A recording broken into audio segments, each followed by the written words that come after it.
Why is the Milton mayor entrusting a non-Milton blogger to solve crimes?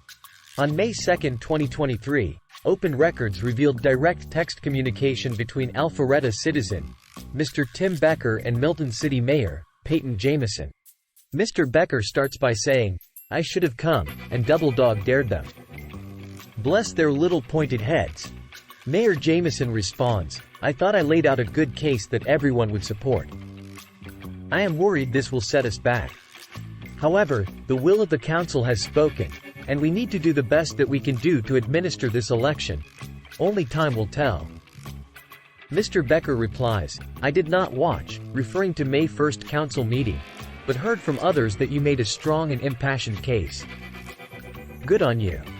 However, I believe Milton needs a very public crisis to foster needed debate and ultimately competitive elections to achieve more able representation and leadership on council. I think Milton's agenda has been hijacked in the service of personal motives and nonsense." Mayor Jamison continues, "Thank you.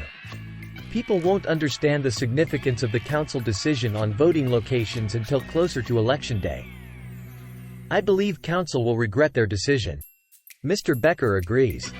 Why is our mayor discussing the municipal election the city is administering for the first time with a non-Milton resident? What necessary public crisis is Mr. Becker referring to? And why is the mayor responding by thanking him? Let's jump ahead to September 2023. On September 8, Mr. Becker posts on his blog that the Milton mayor and his family received death threats. "I called the mayor upon hearing about the threats. He graciously provided me with the redacted police report and the text messages in hopes that the blog readers might be helpful in apprehending the perpetrator." How did Mr. Becker know to call the mayor about the death threats when the threats were not made public knowledge until the following week? Over 2 weeks later, on September 24, Mr. Becker posts on his blog additional threatening texts made to and shared by the mayor. Mr. Becker even states, "Mayor Jamison has directly provided all the threat texts to me in hopes of catching the perpetrators," and goes on to boast that his blog is perhaps the best platform right now in Milton for quickly and broadly disseminating this information.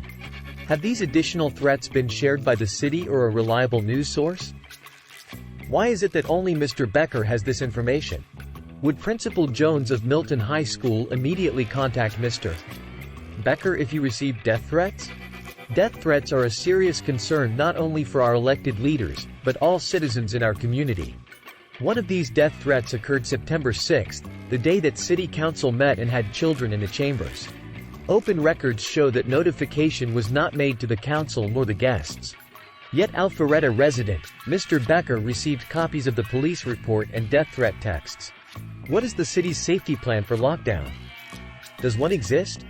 Why is the mayor entrusting a non-Milton citizen, Mr. Tim Becker, who has been found by a government agency to make claims that are false and misleading, to disseminate such serious threats and solve crimes? What happened to relying on the fully capable and reputable Milton police?